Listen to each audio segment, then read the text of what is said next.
I just love this piece of work because the insight really speaks to me and really kind of made me reframe how I think about audiobooks. Today we've got Alex Detillo, who's an executive producer and strategist and part of the Strategy Finishing School. Today she's going to be taking us through her strategy portfolio. Alex, I'll hand over to you. Yeah, thank you so much, Julian. Super excited to be here and to chat about strategy today. So to kind of kick things off, my name's Alex, and as I was thinking about kind of the type of strategist I am, the type of strategy I like to do, it really boiled down to I like to make complex things simple, whether it's a product, a brand, a consumer problem.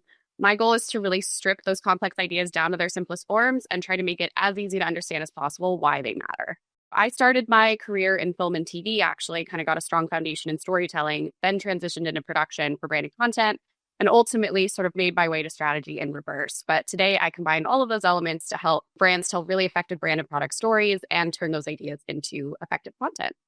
So moving into a quick case study, I was actually really inspired by a video I'd seen you do on your YouTube channel where you had sort of picked, I think it was like companies that had recently received funding and just sort of digging into research and kind of coming up with an insight for them. So I wanted to do something similar, but brands that I really love and interacted with quite a bit. And one that I use pretty much on the daily is Spotify. So I was really inspired to kind of dig into them and see if there was a problem that I could potentially try and solve with a mock campaign. And I found one. So to give a little bit of background, Spotify launched their audiobooks on the platform in 2023. And since then, they've been investing really heavily in the product. So they've increased the number of titles pretty significantly on the platform. And they've seen a 30% year-over-year growth in audiobook listeners among their subscribers since they launched. However, they're still facing a pretty large lack of awareness from their subscribers that audiobooks actually do exist on the platform. And they're facing some pretty significant competition from Audible, which is the number one competitor in the audiobook space. The goal of this campaign is to create a campaign that boosts awareness of audiobooks on the Spotify platform and then drives a 30% increase in user adoption among US Spotify subscribers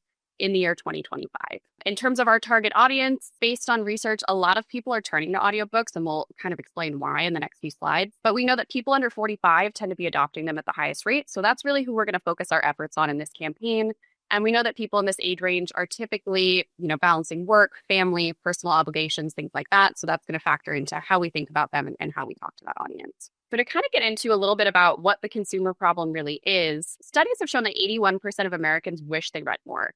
But it's no surprise, we're all getting busier and busier. It's easy to understand why reading doesn't really make it onto the to-do list. And if you think about reading traditionally, that makes a lot of sense. It's been sort of an activity that's kind of quiet in your own time. You need to have a physical book, be sitting down, be able to manually flip the pages, not something that really is conducive for, lots of busy things going on around you. And even ebooks, obviously they've made things more convenient, but you still really need to look at the page, read, tap to the next page, things like that. And so that's really, I think, kind of a big problem that people are facing. So when you think about audiobooks, you might think that audiobooks themselves and the reason people turn to them is like a grand creative escape. And that really tends to be how Audible, which again is the number one competitor in the space, tends to advertise them. But if you look into why people who listen to audiobooks listen to them, it's actually because it gives them the ability to multitask. So people aren't using it to sit down and just relax. They're listening to audiobooks while they're driving or doing housework or DIY projects, even working out, things like that. And I really love this one quote that a listener from a survey on audiobooks gave. They said, especially at my current stage with 3 kids, I'm lucky if I have the time or energy to squeeze in reading right before bed. With the advent of audiobooks, though, I can multitask in every car ride or run on the treadmill as a chance to read. And I think that really sums up audiobooks in a really great way.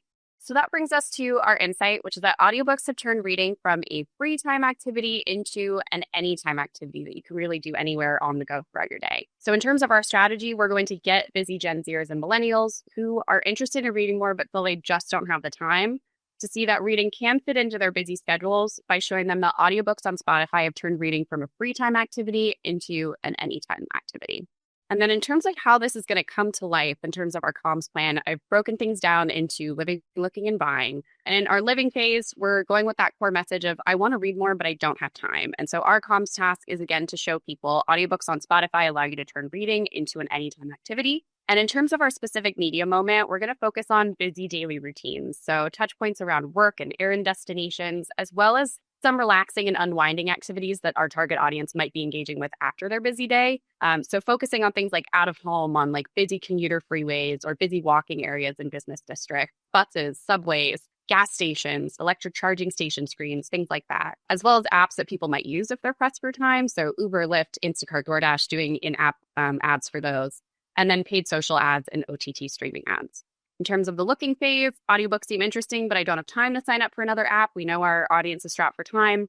So we're going to show them that you can listen to audiobooks in the same app you're already using for music and podcasts, and really lean into places where people might be researching how they might listen to audiobooks if they're interested in it. So Google paid search ads in the Apple and Google Play stores, PR and editorial review content, and then working with influencers who connect with our audience. And then lastly, for people that are interested in actually trying them, a big question that we expect to come up, will there be any audiobooks that I'm interested in? And we want to show them that Spotify has 400,000 plus titles, and you're able to listen to an unlimited number of them to really find the right book for you. And here we'll focus on in-app because, again, we're focusing on Spotify subscribers themselves. So in-app pop-up banners, an in-app landing page, a .com landing page on Spotify, and then things like retargeted paid social ads and emails and push notifications. And all of that brings us to our campaign, which is to finish your to-do list and your book. And that brings us to the end. Excellent. Alex, I just love this piece of work because the insight really speaks to me and really kind of made me reframe how I think about audiobooks. The reason I think this is so good and what I look for in a great strategy is you've understood the moment, like what is the goal that people are trying to get out of reading books, and you completely reframed it. As you were saying, where audiobooks is like going for this escapism, you're saying, no, this is something you can do anytime as well. So I really love that, the reframe about the category, and that's where these great insights kind of land. I think you've reframed what the consumer goal is of reading and listening to books, and something we've been doing for 500 years. So that was really good. The other thing that I love is you've really thought about the language that you're using, like that really nice phrase in your insight. You've really polished that up, and talking about it from free time to any time, that is just language that is going to land with either the client or whoever you're talking to. And I can see that throughout your presentation, because the other thing that I loved that you've added to the comms framework, which I think actually pluses it up a lot, is the media moments column.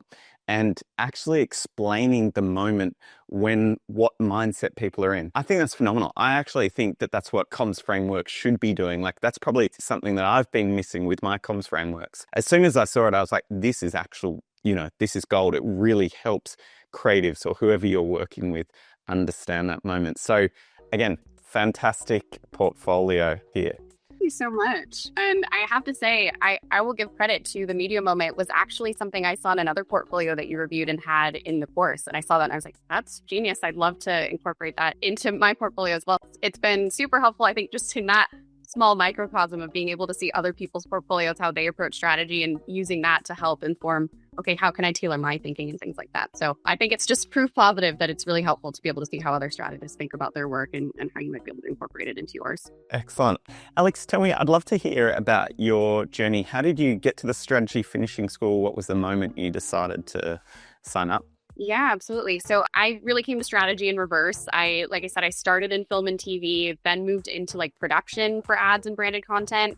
And from there, I realized, it was fun focusing on the what, which is the ad itself. But I really found myself more and more interested in the why. Like, why are we making certain decisions? Why are we talking to this audience at this time? And that really kind of led me, like I said, to strategy kind of in reverse. But I think all of those things have been really helpful, along my way. And so as I was finding myself more and more interested in strategy, I was looking up, obviously resources of how I could, help bolster my strategy skills, frameworks I could use, things like that. And of course, I came across all of your work, and it was just a fantastic decision. Like I sat down and literally could not stop watching for like a week, basically. And it's just been so helpful to be able to go back and refer to lessons over again, to have the strategy frameworks and be able to kind of pull like, oh, that makes sense for what I'm working on for this project, or this makes sense for this project. So that's really how I found it. And I've just found myself like continuing to refer back even after I've technically finished the course. Great. And in your job, I guess the interesting thing for me is as a producer and then now as a strategist together, what have you found most helpful or that you're using day to day in your job? Yeah. So I think a lot of the times once something is coming to production, at least in the way that my company is set up, is we might not have the creative idea yet. And so being able to have like that strategy background and be able to kind of show out why a creative idea would work and why we think it's going to connect with the audience that we're targeting has been incredibly helpful, because sometimes I think that's sort of the scariest part of the process for a client is figuring out what to really buy into there and sort of making that creative leap. So to be able to put that strategic foundation behind it and give a sense of like, here's why it's going to tie into what we know about this audience and the problems that they're having has been incredibly helpful, not only for myself, but for the clients and for the creatives that I work with as well, to be able to kind of tie those together. That's great. Well, thank you so much for your time, Alex. Yeah, thank you so much for having me.